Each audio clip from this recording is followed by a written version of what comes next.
Joliba TV News filɛbagaw Joliba FM lamɛnbagaw an b'a fɔ aw bɛɛ lajɛlen aw bisimila aw ka kunnafoni gafew kɛnɛ kan i n'a fɔ aw b'a kalama cogo min k'a fɔ diɲɛ don o don ni nin waati in dalagosira an ka ɲɛmaaw kanu an ka kɛnɛ kɔnɔna la ka se ka an da don an balima kunnafoni gafe sɛbɛnbagaw olu bɛ gafe minnu cari nanzarakan na sa an bɛ kɛnɛ kɔnɔ ka se ka olu bamayɛlɛmaw ye todunkan na laɲini bɛɛ lajɛlen tɛ dɔwɛrɛ dɛ ka se ka aw bɛɛ lajɛlen kunnafoni waati kelen cogoya kelen o hukumu kɔnɔ jɛ ka baara o de balimayalen don an fɛ yan nɔ sa tele fan fɛ maa dama dama ka wuli ka jɔ bɛ yen yaasa aw bɛ se k'an kumakan ni an jaw lasɔrɔ sa o maba dɔ ye Augustin Esibu ye Lamini Kulibali a b'o jama cɛma min ye Musa Ayidara ye ale bɛ yen nɔ Yusuf Sangare a bɛ nin tele kelen in na yen nɔ fo ka taa se an dɔgɔmuso n'an balimamuso Masa Salimata Wederawogo bi arajo fan fɛ baaraw bɛɛ lajɛlen bɛ kalifalen ne yɛrɛ dɔgɔkɛ la Musa Sanogo an y'o de fɔ yanni kuma ka caya kisɛ ka k'a la o hukumu kɔnɔ gafew bɔra gafew kumana min ye Soir de Bamako ye a b'an bolo yan nɔ an bɛ tila k'an da don a la les témoins ale b'an bolo a ye bɔli kɛ bi a kumana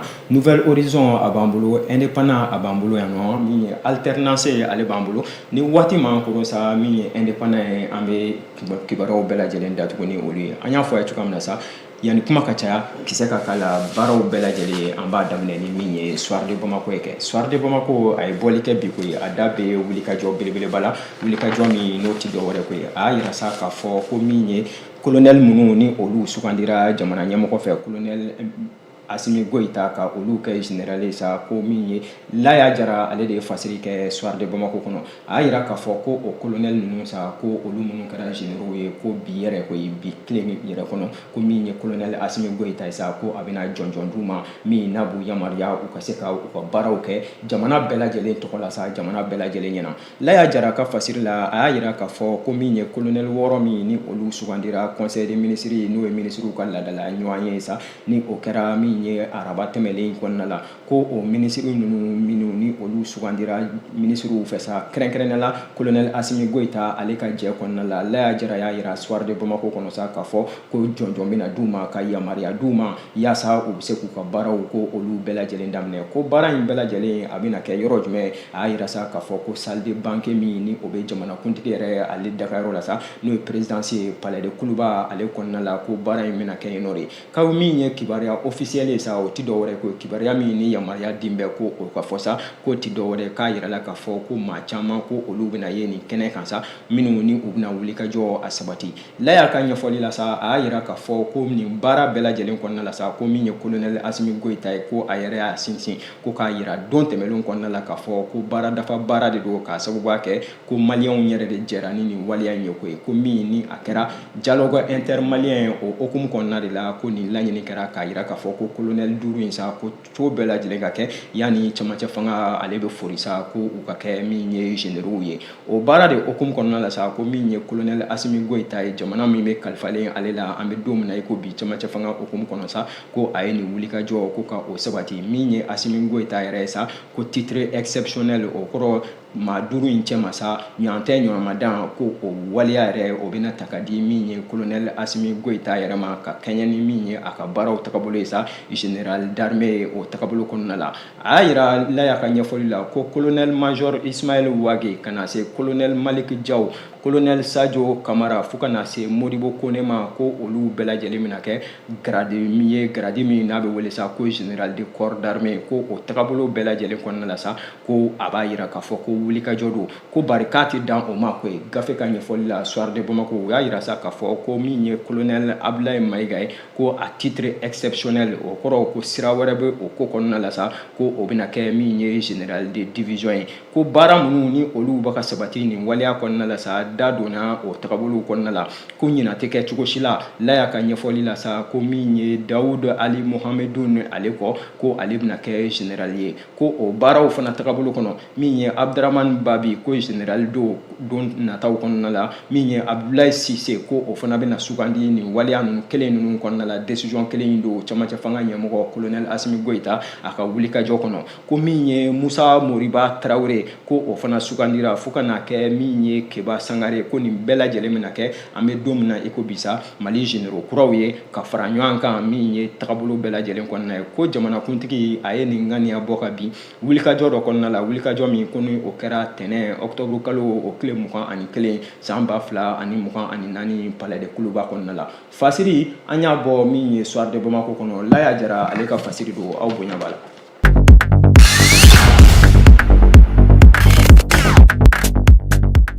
An bɛ to ale soir de Bamako kelen kɔnɔ a t'an bɛ fo Mɔti mara kɔnɔ koyi a y'a yira k'a fɔ ko banbagaci waleya hukumu kɔnɔna la sa ko Mɔtikaw ka finitigiw minnu ni olu bɛ Mɔti mara kɔnɔna la sa ko u ka poste min n'a bɛ wele ko ti ko ni o bɛ Fatɔma commune kɔnɔna la sa k'a bɛna fɔ ko banbagacimaw ko u ye wulikajɔ ta ka nin yɔrɔ in sɛgɛrɛ koyi. Soir de Bamako daba la Laya Jara kelen ale ka fasiri don ko kura ye a y'a yira k'a fɔ ko min ye polisi kelen ko fo ka na se min ye douane agent kelen ko ani civil fila ko olu fara wulikajɔ dɔ kɔnɔna la wulikajɔ min ni banbagacimaw ni u y'o ta ka ɲɛsin min ye Fatɔma mara kɔnɔna ma. Laya Jara a daba la a y'a yira k'a fɔ ko min ye banbagacimaw ye ko u ka nin wulikajɔ min ni u y'a ta ka faamaw sɛgɛrɛ sa ko a kɛra sira belebeleba kɔnɔ sira min ko tagabolo kɔnɔna la sa ko ni an ka faamaw n'u k'u sigilen tɛ ni nin wulikajɔ in ye ko kibaruya minnu ni olu sɔrɔla nin waleya kɔnɔna la sa ko poste de contrôle min n'a bɛ wele ko ti mara kɔnɔna poste de contrôle min ni o bɛ yen nɔ ni o bɛ ti yɛrɛ min ni o bɛ Fatɔma mara kɔnɔ kɛrɛnkɛrɛnnenya la Mɔpti kɔnɔna la yen sa ko sibiri don nin wulikajɔ in ko a kɛra maajuguw fɛ Laya ka ɲɛfɔli la soir de Bamako kɔnɔ ko nɛgɛ kaɲa 10 waatiw ko min ye maajuguw ye sa ko u ye bali ka poyi kɛ nin waleya kɔnɔna la sa ko min ye ka taa poste de contrôle yɛrɛ kɔnɔna la yen sa ko min ye civiliw ye olu yera a ko bunakun kan sa ko de ye baara gɛlɛya kosɛbɛ kosɛbɛ min ye Mali finitigiw ma ko bilan min kɔni ni o fɔra attaque in tagabolo kɔnɔna la sa ko i n'a fɔ kibaruya minnu ni u y'a sɔrɔ ko ti dɔwɛrɛ ko ye ko min ye polisi kelen ko o taɲana a kɔnɔna la ka na se ko agent de constatation douane maa kelen Sevare kɔnɔna la yen nɔ u y'a yira sa k'a fɔ Laya ka ɲɛfɔli la ko Baba Agum Bara o tɔgɔ yɛrɛ o bɛ fɔlen a ko kɔnɔna la koyi ko fo ka taa se min ye civil fila ko olu bɛɛ lajɛlen fatura nin ko kɔnɔna la maajuguw ka wulikajɔ kɔnɔ a y'a yira k'a fɔ ko maa kana ɲinɛ koyi ko don tɛmɛnlenw na wulikajɔ tagabolo kɔnɔ ko min ye an ka faamaw ye ko u y'u banba kosɛbɛ k'u jɔ u jɔyɔrɔ la bari waati ni waati ko hakililajigin o ka ɲi ko la tagabolo bɛɛ lajɛlen kɔnɔna la ko min ye Gawo mara ye don tɛmɛnlen kɔnɔna la sa ko wulikajɔ min ni o kɛra maajuguw fɛ yen kɛrɛnkɛrɛnnenya la ko Guruma kɔnɔna fo ka na se min ye Ansongo Bura ko n'i ye o siraw bɛɛ lajɛlen jateminɛ ka na ye laban min ni o kɛlen filɛ nin sa k'a bɛ maa yamariya Laya ka ɲɛfɔli la sa bɛɛ lajɛlen k'i hakili to i yɛrɛ la o tagabolo kelen kɔnɔ a kɛn bɛ ka welekan bila ka ɲɛsin min ye an ka finitigiw ma ko waati ni waati maa minnu ni olu bɛ jateminɛ i n'a fɔ bandi armɛw ni olu ye maaw ye maa minnu ni maramafɛn b'u bolo waati bɛɛ lajɛlen na sa ko u kana sigi k'u tɛgɛ dɔw sen kan u ka sira bɛɛ lajɛlen ta Laya ka ɲɛfɔli la sa ka taa fɛsɛfɛsɛliw kɛ nin ko kɔnɔna la ko hali kuma dɔw la ko min ye bagantigiw yɛrɛ kɛ k'i b'a sɔrɔ min ye dugu ninnu caman kɔnɔna ye ko bagantigiw i b'a sɔrɔ min ye maramafɛnw ye o b'u bolo ko yamaruya tɛ o tagabolo kɔnɔ ko nin baara bɛɛ lajɛlen k'a bɛ kɛ sababu ye sa min ye an ka finitigiw ye u bɛ se ka lakana min ni an b'o ɲinina ni o bɛ se ka sabati cogoya minnu na fasiri Laya Jara ka fasiri don a bɛ soir de Bamako kɔnɔ u ka bi bɔli aw bonya b'a la.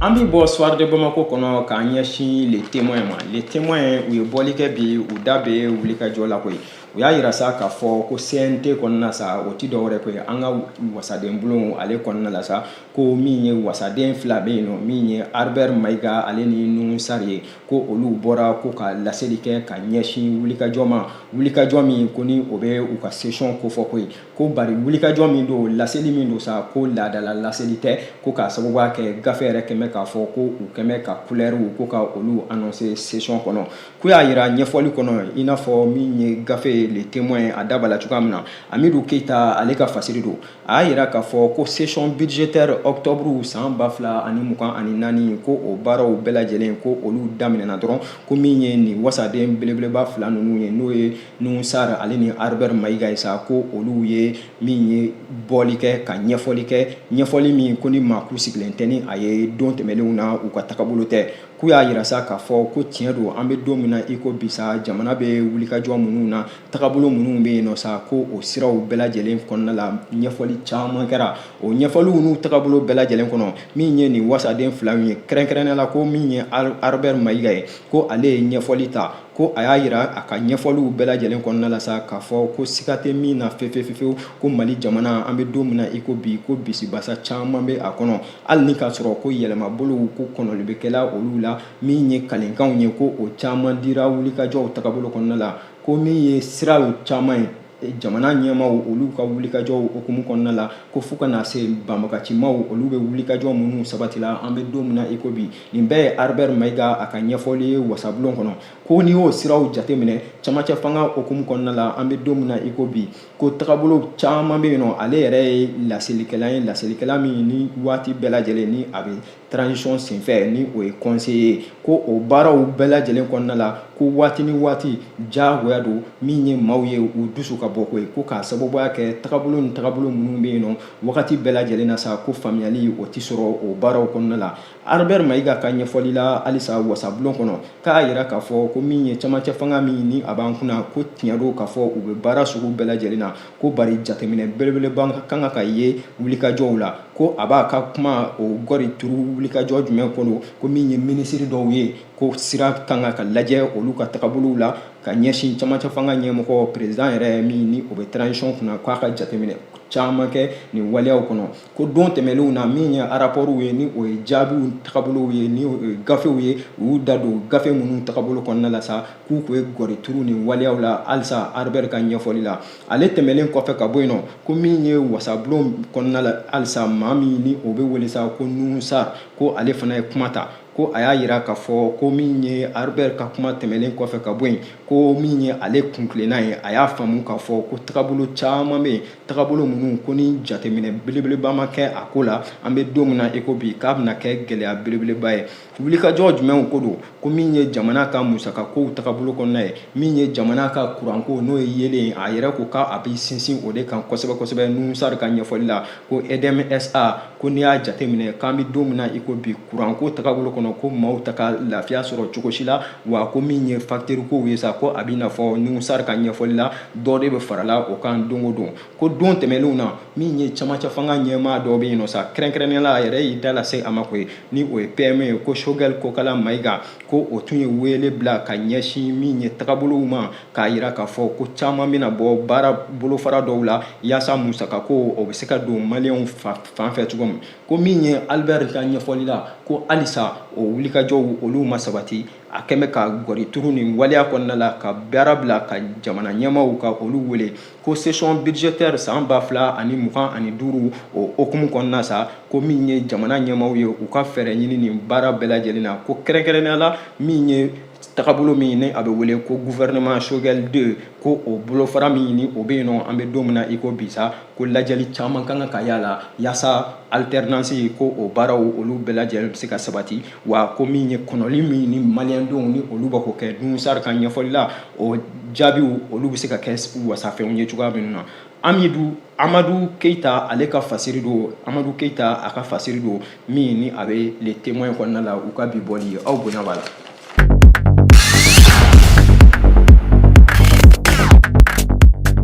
An bɛ taa Nouvelle Horizon kɛnɛ kan kɛ Nouvelle Horizon a ye bɔli kɛ bi ko ye a da bɛ wulikajɔ dama dama la an ye mun sugandi ko min ye camancɛ fanga ɲɛmɔgɔ Nouvelle Horizon maaw ka fɔ la min ye Alpha So ale ka fasiri don a ko ko camancɛ fanga ɲɛmɔgɔ Colonel Asimi Goïta ko a bɛ n'a fɔ mois de la solidarité n'o ye kalo ye kalo min ni o ye hinɛ ɲɔgɔnna kalo ye sa ko min ye a dusukun ye k'a y'o lakuma ko ye ko Bamako tɛmɛlen kɔfɛ ka bɔ yen nɔ min ye denbaya 200 ni y'a kunkanfɛn ye sa ko min ye Kulukoro mara kɔnɔna ko balo taara di olu ma ka kɛɲɛ ni min ye Alpha So ale ka ɲɛfɔli ye a y'a yira k'a fɔ ko yala hakililajigin yɛrɛ kan ka kɛ nin waleya in kɔnɔ wa ko waleya do min ni a sinsinna Mali jamana kɔnɔna la ko kabini min ye jamanakuntigi Alpha Umaru Konare ale bɛ masakɛya la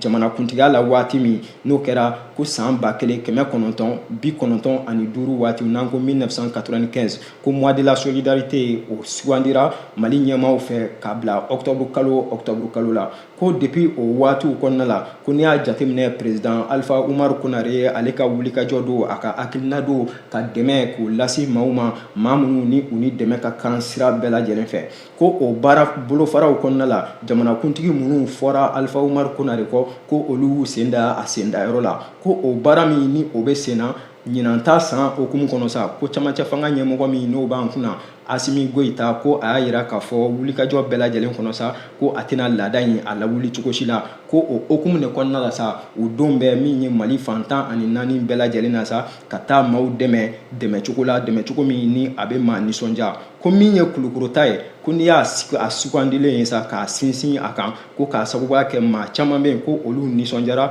wulikajɔ minnu ni olu kɛra ko min ye balo tagabolow ye malo sugaro ɲɔ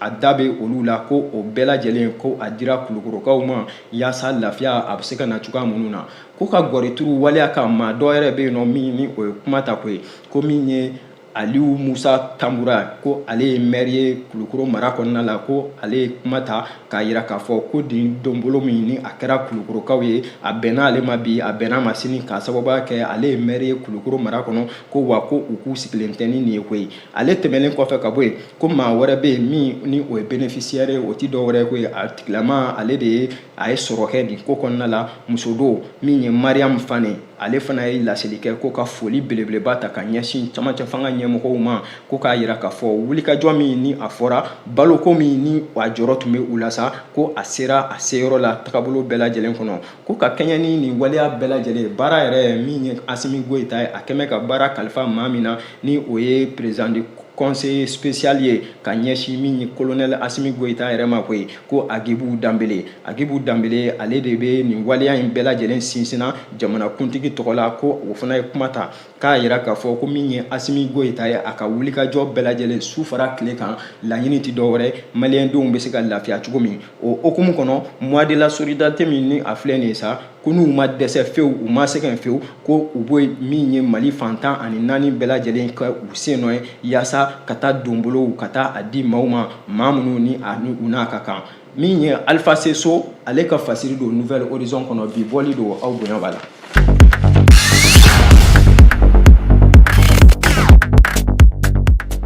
An bɛ to ale Nouvelle Horizon kelen in kɔnɔ kɛ a da bɛ wulikajɔ wɛrɛ la koyi o ti dɔwɛrɛ ye bolodi ɲɔgɔnma Mali jamana ale ni Chine jamana ni ɲɔgɔn cɛ a y'a yira k'a fɔ ko min ye Forum de Beijing ni o ye lajɛ ye min ni o kɛra Chine jamana kɔnɔ ko o tɛmɛlen kɔfɛ ka bɔ yen sa ko min ye Chinekaw ye ko u ye wulikajɔ dɔ sabati ka na Mali kɔnɔna la kɛrɛnkɛrɛnnenya la sa ko nin baara in bɛɛ lajɛlen a kɛra kunungo Kuluba an ka jamanakuntigi o jabala la u y'a yira sa ɲɛfɔli kɔnɔna la k'a fɔ ko Chinekaw ko u selen yan ka ban min ye jamanakuntigi colonel Asimi Goita ko o y'u bisimila ko a y'a da don wulikajɔ caman na Mali jamana ani Chine jamana u ye wulikajɔ minnu kɛ don tɛmɛlenw kɔnɔ u ni ɲɔgɔn cɛ kuma lasurunya la ko min ye Chine jamana ye sa olu ka ɲɛmaa minnu ni o nana n'u ka wasaden dɔ ye ko o y'a yira k'a fɔ kɛrɛnkɛrɛnnenya la sa ko jamanakuntigi min n'o bɛ Chine kunna n'o ye Xi Jinping ye olu n'an bɛ o ka ci la ko a yɛrɛ y'a latigɛ sa k'a fɔ ko min ye CFA wari ye ale miliyari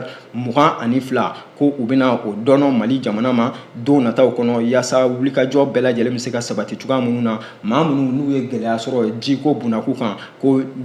lafiya a bɛ se ka ɲini ka di u ma cogoya minnu na n'an b'a wele ko inondation min ni o kɛra Mali kɔnɔna la ko o tɛmɛlen kɔfɛ ka bɔ yen ko halisa Mali jamana ni Chine jamana ka bolodi ɲɔgɔnma okumu kɔnɔ ka nin don a ko bɛɛ lajɛlen na sa ko min ye CFA wari ye ale miliyari 25 ye ko u bɛna o don projet tagabolo dɔw kɔnɔna la min ni a bɛ kɛ sababu ye sa maliyɛn caman bɛ yen olu bɛ se ka bɔ sema dɛndɛn na cogoya minnu na Chine jamana ka wulikajɔ okumu kɔnɔ o tɛmɛlen kɔfɛ ka bɔ yen bonya bɛɛ bonya ma segi bɛɛ ko min ye Asimi Goita ye a ye kuma ta k'a yira k'a fɔ ko nin ma bali min ye ale la wa a danba la k'a fɔ a tɛ bali maliyɛn si la ko min ye Chine jamana ye kabi lawale u ni Mali bɛ bolodi ɲɔgɔnma mun kɔnɔna la bolodi ɲɔgɔnma gaɲan don o tɛ dɔwɛrɛ ye ko bɛɛ lajɛlen ka nafa bɔ ɲɔgɔn na ko o sira minnu de filɛ nin ye sira minnu ni a sinsinnen don fasiri Mamani Ture ale ka fasiri don aw bonya b'a la.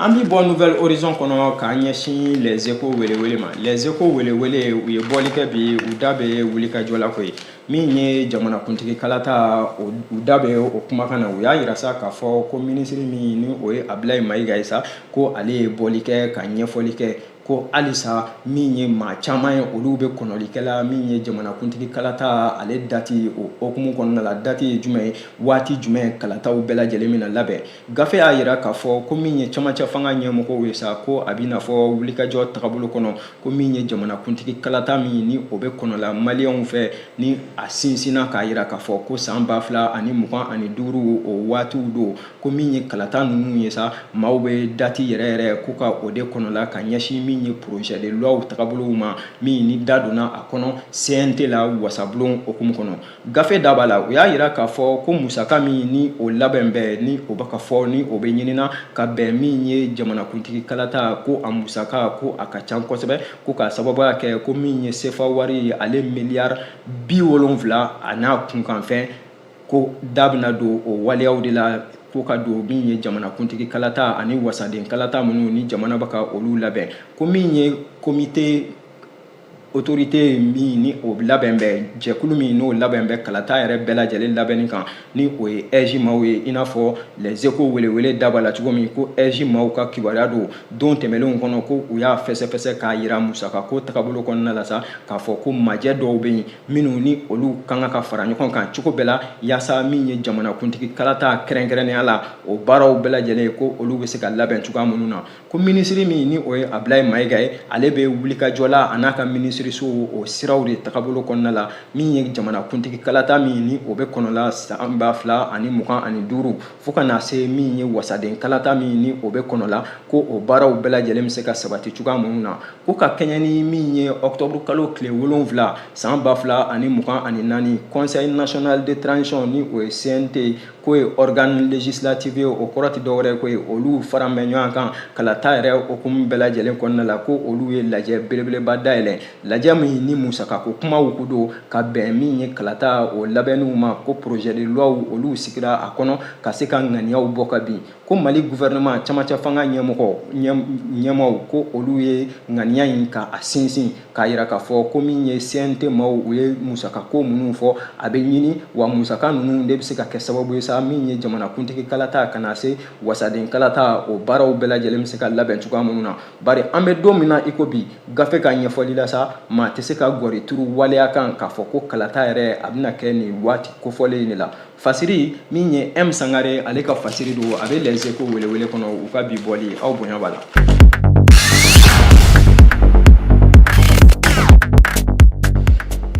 An bɛ to ale les échos welewele kɔnɔ kɛ a da bɛ farikolo ɲɛnajɛ sira dɔ la min ye sanfɛ dolata in ko ye a y'a yira sa k'a fɔ ko tɔn min ni o bɛ an bolo yan nɔ n'o ye stade malien de Bamako ye sa ko BAL élite 16 ni o ye farafina bɛɛ lajɛlen ka ɲɔgɔn sɔrɔ belebeleba dɔ bɛ yen nɔ sanfɛ celu okumu kɔnɔ sa ko stade malien bɛna kɛ Mali ka cɛbɔ ye nin waleya kɔnɔ ko a bɛ n'a fɔ min ye stadisiw ye sa u ni maa minnu bɛnbɛn ko u ye olu lakodɔn kunungo ko ye ko k'a sababuya kɛ ko stade bɛ jɛkulu fɔlɔ la min n'a bɛ wele ko poule A ko o baara kɔnɔna la sa ko min ye stadisiw ye don tɛmɛlenw kɔnɔ ko u yɛrɛ ye nin jɔnjɔn in sɔrɔ ka taa i n'a fɔ gafe daba la cogoya min na u y'a yira k'a fɔ ko stadisiw ko u ni forces armées de police min ni o bɛ Cameroun jamana kɔnɔna la u ni olu bɛ ɲɔgɔn sɔrɔ min ye El Ali Benghazi Libi jamana kɔnɔna la ko u n'u bɛ ɲɔgɔn sɔrɔ ka na se ASB Virunga ma ka bɔ Congo jamana kɔnɔ u n'olu bɛ ɲɔgɔn sɔrɔ min ye BSD ale ka fasiri don a y'a yira k'a fɔ ko stade malien kan ka baara caman kɛ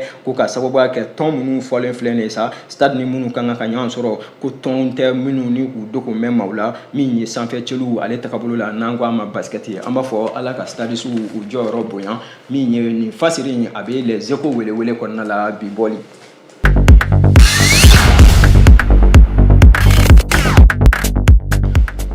An bɛ taa alternance kan kɛ alternance a fana ye bɔli kɛ bi a da bɛ wulikajɔ la wulikajɔ min ni an y'o sugandi aw ye ko ye a y'a yira sa k'a fɔ ko minisiriso min n'u bɛ lakana kunna sa n'o ye sécurité intérieure ani protection civile ko o wulikajɔ kɔnɔna sa min ye alternance maaw ye o kɛmɛ ka ɲininkali de tɛnku ko jɔn de bɛ ka min ye commissaire min de police min n'a bɛ wele ko Seku Ɲare ko jɔn de bɛ o sutura la ko qui protège le commissaire de la police Seku Ɲare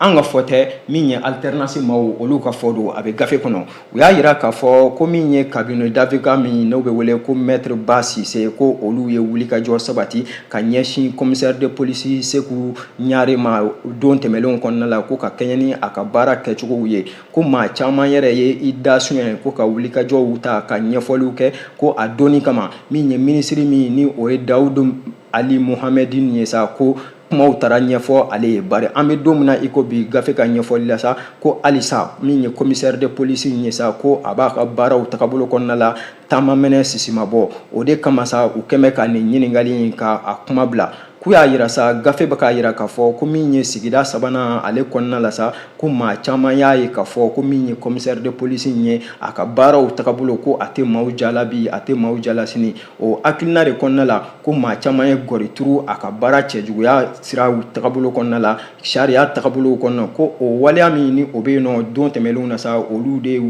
wulikajɔ kɛ ka maaw lasɔmi yaasa min ye jamana ɲɛmaaw u bɛ se ka bɔ baara ninnu kalama cogoya min na a ka baara minnu ni olu cɛman yen nɔ ko manœuvre fraudulew ko ka taa se wulikajɔ wɛrɛw ma ni olu ye suɲɛli waleyaw ani waleya wɛrɛw minnu ni kiiritigɛ cogow ni olu cɛman ye ko nin baara bɛɛ lajɛlen kɔnɔ ministre min ni o ye général de brigade Dawudu Ali Muhamɛdi ye ni baara in bɛɛ lajɛlen bɛ kalifalen ministre so in na ko ale de ye o ministre so ɲɛmaa ye don tɛmɛlenw kɔnɔna la sa ko a tun ye dama suɲɛ ka ɲɛfɔliw kɛ kow tagabolo kɔnɔ maaw tun y'u sigi n'a ye k'a fɔ ko yɛlɛmali o bɛna boloda ka ɲɛsin nin ma kofɔlen ma bari an bɛ don min na i ko bi ko halisa yɛlɛmali ma kɛ o de nan bɛn ni ɲininkali in ye sa ko jɔnni de bɛ a jukɔrɔma don na baara n'a tagabolo kɔnɔna la sa alternance maaw olu ka fasiri don u kɛmɛ k'a sɛbɛn a kɔnɔna la sa maa min ni a ye fasiri kɛ o tɔgɔ ma fɔ fewu u y'a sɛbɛn ko correspondance particulière an fana bɛ dan o yɔrɔ in ma correspondance particulière alternance maaw ka bi bɔli don aw bonya b'a la.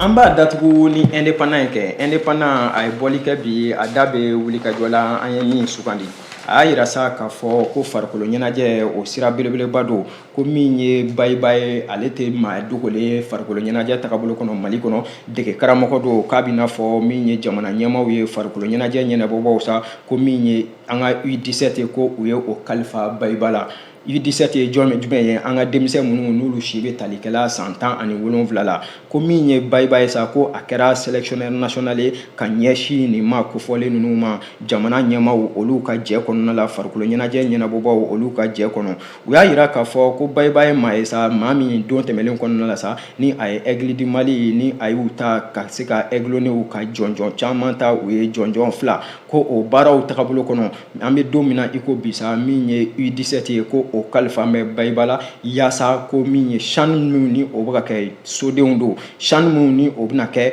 san 2025 ko bayiba bɛ se ka taa ni min ye Mali aigle du Mali min ni sodenw don n'a bɛ se ka taa ni olu ye kani kɛnɛ kan cogoya minnu na CHAN na ko ka taa ɲini ka jɔnjɔn ka o ta gafe da b'a la u y'a yira k'a fɔ ko min ye sélectionneur kura ye sa bayiba ko maa de don technicien don min ni a ye wulikajɔ dɔw sabati ko a y'a a ka diplôme dɔw ko a ye olu sɔrɔ ko licence ACAF ko o b'a bolo siga t'o la ko kana sɔrɔ min ye sélection nationale tagabolo kɔnɔna ye sa ko a ye wulikajɔ caman kɛ o kɔnɔ min ye U17 kana se U20 ma gafe da b'a la indépendant maaw don Sori I Kulibali ale ka fasiri don a y'a yira k'a fɔ ko maa kofɔlen bayiba ko dunan tɛ min ye farikolo ɲɛnajɛ o tagabolo kɔnɔ kelen na senna dolantan o hukumu kɔnɔ ko min ye bayiba ye a sugandira min ye octobre kalo o tile 18 tɛmɛlen ka bila min ye aigle loko ale ɲɛfɛ ko wa ko baara min ni o kalifara la k'o ti dɔwɛrɛ ko ye ko min ye Mali jamana ye sa o ka se ka ye sanfɛla la min ye CHAN ale hukumu kɔnɔna la ko CHAN min ni a bɛna taa kɛ min ye tagabolo bɛɛ lajɛlen kɔnɔ ko Mali ale ni Mauritanie ko bayiba a yalala ni jamana 2 de ni ɲɔgɔn cɛ dege karamɔgɔya hukumu kɔnɔ an bɛ don min na i ko bisa ko n'a sugandira Sori ka ɲɛfɔli la Sori I Kulibali ka min ye U17 ka o di a ma ko a n'a ka kan bi a n'a ka kan sini fasiri a bɛ indépendant kɔnɔna la u ka bi bɔli e ko a yɛrɛ tɛ dansiri ye an ka bi kibaru la de kibaru minnu ni an y'olu sɔrɔ ka olu fara ɲɔgɔn kan an y'o de fɔ a ye gafew mana bɔ ka ban gafew ye min sɛbɛn nanzarakan na an bɛ kɛnɛ kɔnɔ ka se ka olu bamayɛlɛma o ye todunkan na laɲini bɛɛ lajɛlen tɛ dɔwɛrɛ ka se ka u bɛɛ lajɛlen kunnafoni waati kelen cogoya kelen majɛ o majɛ n'aw ye kumasen ninnu kɔnɔna la sa anw ka fili don gafe ka fili tɛ aw bɛ yafa o baaraw bɛɛ lajɛlen kɔnɔ adamaden baara don ale tɛ dafa cogo si la o tagabolo kelen kɔnɔ an bɛ wele bila aw bɛɛ lajɛlen ma k'a fɔ aw ka to sɔgɔlen aw ka télé mandi la aw ka to sɔgɔlen aw ka radio mandi la Joliba TV News Joliba FM ni aw tɛ anw tɛ ni anw tɛ aw tɛ kibaruya gɛrɛgɛrɛ yan de don a ye to a kan an b'a fɔ ɲɔgɔn ye sa n ko ni Ala ma an ka jɔnya jɔna an bɛ ɲɔgɔn sɔrɔ yan don nataw kɔnɔ wasalam